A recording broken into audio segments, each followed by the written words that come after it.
Is solo travel safe for women over 50? My honest answer is yes, but not because the world is perfect and not because nothing ever goes wrong. Solo travel is safe when you prepare well, stay aware, trust yourself, and choose your first trips wisely. And I think that is the answer women actually need to hear. Because when people ask me, is solo travel safe? I don't think they are only asking about danger. They are also asking, what if something goes wrong? What if I feel lonely? What if I don't know what to do? What if I panic? What if people judge me? If I realize I'm not as brave as I thought? And I understand all of that because when I took my first solo backpacking trip to Spain at 48, I had all those fears too. I wasn't fearless. I wasn't suddenly brave. I didn't have everything figured out. I was just a woman who knew something inside her needed to change. And that trip showed me something very important. I was more capable than I realized. Since then, I've traveled solo to many places, including other parts of Europe, India, Malta, Australia, and many places in between. I've had delayed flights. I've arrived late at night. I have been confused by transport systems. I've walked through neighborhoods and thought, oh, maybe I shouldn't be here. I've had moments where things went wrong and there was no one else to sort it out except me. I did sort it out. So in this video, I want to talk honestly about solo travel safety for women over 50. Not in a dramatic way, not in a sugar-coated way, but in a practical, honest, woman-to-woman way. Because yes, solo travel can be safe, but the real magic is this. It doesn't just help you see the world, it helps you trust yourself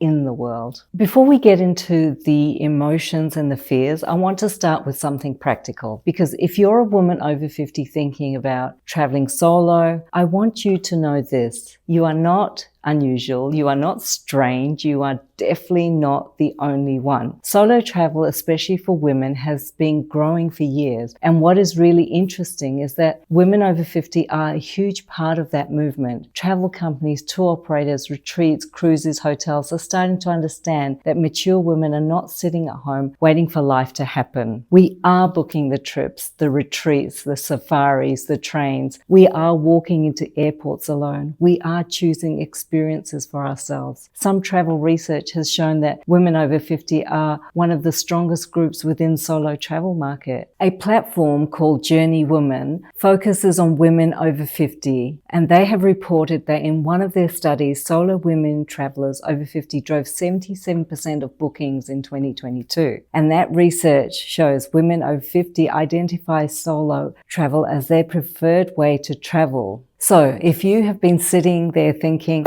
am I the only woman my age who wants to do this? The answer is no, absolutely not. You are part of something much bigger. And I think that matters because so often women over 50 are made to feel as if adventure belongs to younger people, as if confidence belongs to younger people, as if freedom belongs to the younger people. But the travel world is showing us something different. Women in their 50s, 60s, 70s and beyond are traveling, sometimes because they are divorced or widowed, sometimes because their partners don't want to travel with them or their children have grown up, and sometimes simply because they have reached a point in life where they are finally saying, I want to do this for me. Now, does that mean there are no risks? Of course not. Solo travel is not risk-free, but neither is everyday life. Most of the issues solo travelers face, usually practical things, getting disoriented, choosing the wrong area to stay in, arriving too late at night, not understanding local transport, petty theft, tourist scams, feeling lonely, feeling overwhelmed. These things are real, but they are also manageable, and this is the important part. Most solo travel safety is not about being fearless. It's about being prepared, being aware. It's about making good choices before you even arrive. And it's about trusting yourself enough to adjust when something does not feel right. So yes, I want to talk about safety, but I also want to talk about confidence because for many women over 50, the real question is not only, is the world safe enough for me to travel solo? It is also, do I trust myself enough to go? When I speak to women about solo travel, many of them don't say, I'm scared of crime. They say things like, I wouldn't know what to do. if something went wrong. I'm not sure that I'm confident enough. I don't want to eat alone. I don't want to look silly. What if I'm lonely? What if I regret going? And I understand that completely, because before my first solo trip, I had this quiet little voice inside saying, can I really do this? I had traveled before, of course. I'd worked in travel.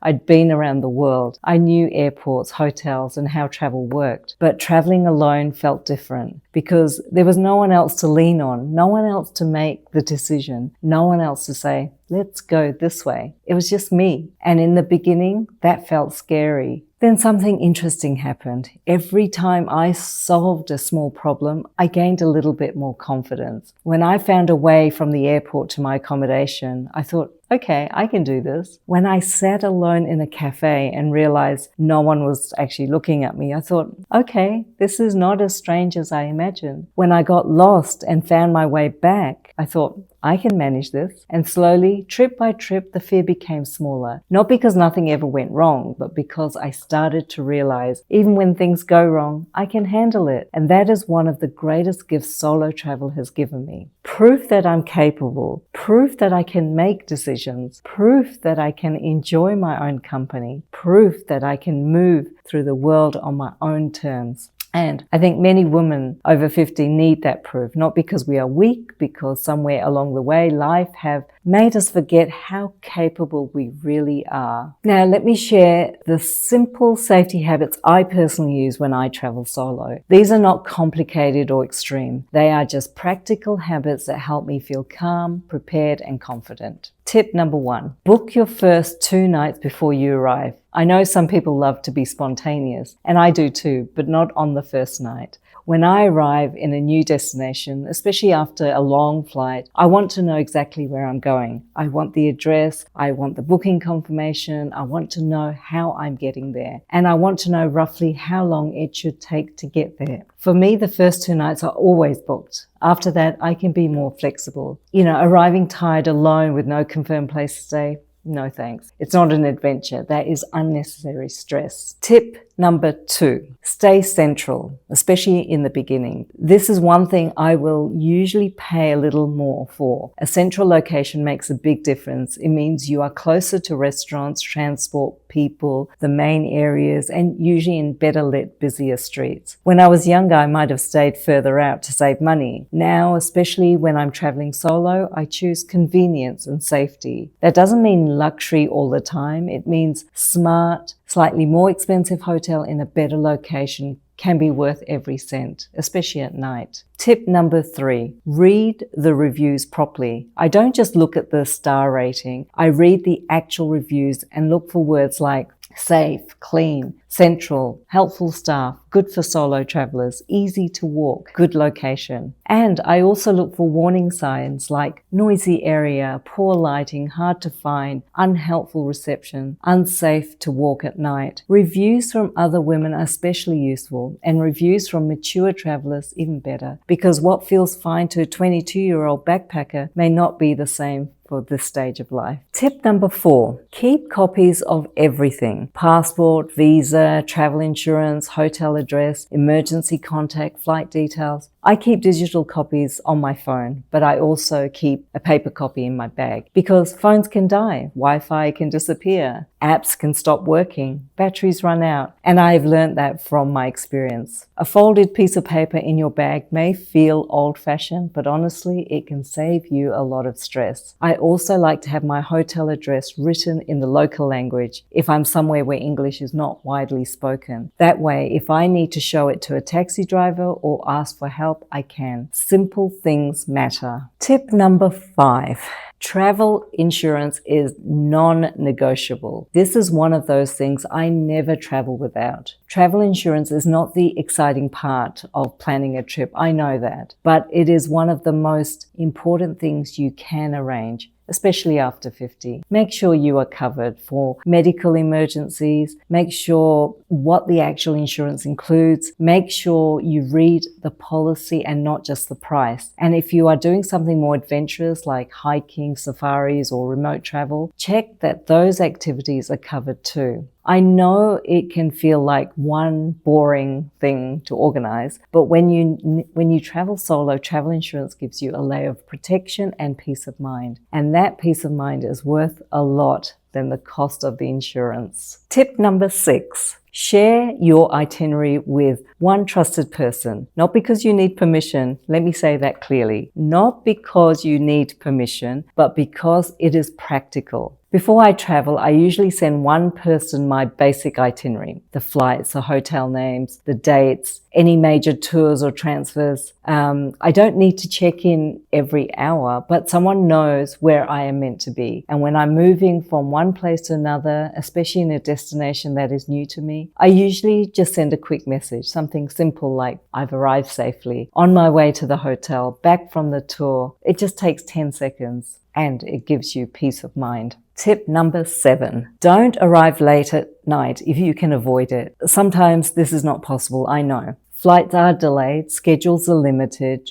travel is travel. But when I can choose, I prefer arriving during the day. Daylight makes everything much easier. You can see where you are. You feel less disoriented. Transport is usually easier. Hotel check-in feels smoother, and you get a better sense of the area. If I do arrive late at night, I arrange transport in advance. I don't want to be standing outside an airport at midnight trying to figure out things when I'm tired. That's not fear, that's just wisdom. Tip number 8. Trust your instinct immediately. This might be the most important one. Your body often knows before your mind catches up. That little feeling in your stomach, that hesitation, that sense that something is not quite right, listen to it. You don't have to explain it. You don't have to justify it. You don't have to be polite. Just move. Change seats. Cross the road. Leave the restaurant. Cancel the plan, get another taxi, go back to the hotel. I would rather overreact and be safe than ignore my instinct and regret it. As a woman, many of us were taught to be nice, smile, be polite, don't offend, don't make a fuss. But when you travel solo, your safety is more important than politeness. You don't owe anyone any explanation. Your instinct is allowed to be enough. Tip number 9. Don't tell everyone you are alone. This is a simple one. If someone asks you, are you traveling alone? You don't have to give your whole life story. You can say, my husband is joining me later. My friend is waiting at the hotel. I'm meeting my group tomorrow. My family knows exactly where I am. You don't need to lie dramatically, but you also don't need to announce your vulnerability to strangers. Just use your judgment. Some people are just being friendly, but you don't owe everyone access to your personal details. Tip number 10. Use tours when you want structure. Solo travel doesn't mean you have to be alone every second. This is just an important point. You can travel solo and still join walking tours, food tours, day trips, retreats, small group experiences, safaris, cooking classes. That is often the best balance. You get your independence, but you also get structure and connection. For women over 50, I think this is a wonderful way to begin. You can choose a destination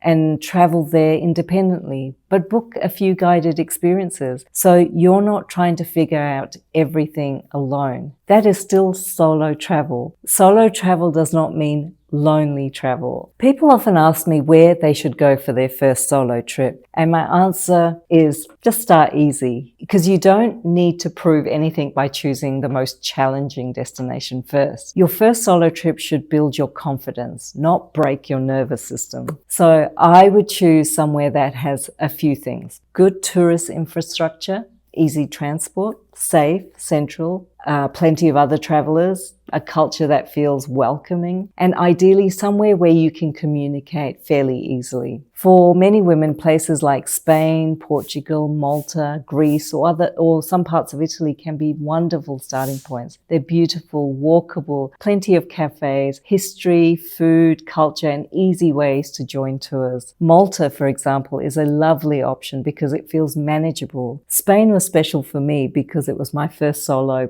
backpacking trip, and even though I was nervous, it gave me the space I needed to reconnect with myself. Now, India. India is one of my most beloved destinations. India changed my life in many ways, but I would not suggest India as your first solo trip. Honestly, unless you are prepared, India is beautiful, spiritual, colorful, intense, emotional, and unforgettable. But it can also be overwhelming if you are not used to traveling alone. So I would say this, if India is calling you, don't ignore that, but prepare well. Choose good accommodation, arrange trusted transport, consider joining a retreat or a guided tour or a small group experience. Give yourself time, don't rush. India rewards you deeply, but it asks you to be awake. And then there are safari destinations, Kenya or Tanzania. Many people don't realize, but safaris can actually be a very good option for solo travelers. Why? Because you are usually in a structured environment. You have guides, transfers, lodges, meals, other travelers, a clear plan. You are traveling solo, but you are not completely alone, and the experience can be extraordinary. So my advice is this: for your first solo trip, don't choose the destination because it looks exciting. Choose the destination that will help you feel capable, because once you build confidence, the world opens up. Now let's talk about loneliness, because this is a real fear. Many women worry about eating alone, walking alone, sitting alone, arriving alone, having no one to share that moment with. And yes, sometimes solo travel can feel lonely. I won't pretend it never does. There have been times when I've seen couples having dinner or families laughing together, and I felt a little sad. There have been moments when I wish someone was beside me to say, wow, look at that. But there have also been so many moments where I felt completely free to wake up when I wanted, free to walk where I wanted, free to sit in a cafe for as long as I wanted, free to change my mind, to do nothing, to be fully with myself. And that is a different kind of joy. One of the most beautiful things solo travel taught me is that being alone is not the same as being lonely. Sometimes being alone is peaceful. It is healing.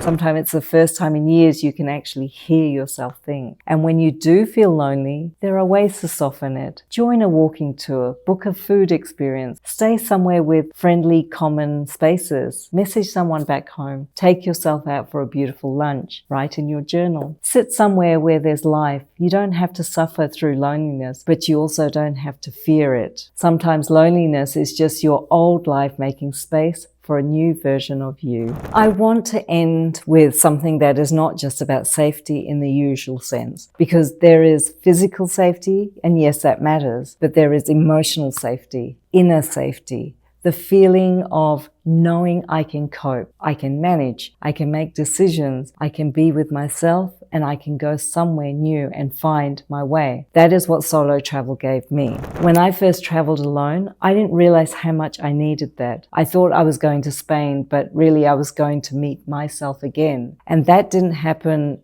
dramatically. It happened slowly, in small decisions, small brave steps, small moments where I could have turned back. Every trip gave me a little more evidence, and over time that evidence became confidence. I think this is especially powerful after 50, because by this age many of us have lived through change, divorce, loss, children leaving home, career shifts, caring for others, starting again, feeling invisible, wondering what comes next. Solo travel does not fix everything, but it can remind you that you are still here, curious, capable, alive, and allowed to want more. So yes, solo travel can be safe for women over 50 with preparation, awareness, good choices, with self-trust. But more than that, solo travel can help you feel safer within yourself, and that is something no one can take away from you. So if you're thinking about your first solo trip, start gently. You don't need to disappear across the world for 3 months. Start with a weekend, with a nearby city, with a local retreat, maybe with one destination that feels manageable. Confidence does not come before the trip. Confidence comes because you took the trip. And if you would like help getting started, I've created a free 50+ travel starter kit to help you plan with more confidence. It includes practical tips on planning, packing, safety, budgeting, and choosing your first destination. You'll find the link in the description below. And if this video helped you, please subscribe to my channel. I share videos on solo travel, wellness travel, and life after 50, especially for women who are ready to explore the world and themselves in a new way. And tell me in the comments, where would you love to travel solo? Or if you've already traveled solo, what is one thing it taught you? I read every comment, and remember, you are not too old, you are not too late, and you are far more capable than you think. See you in the next video.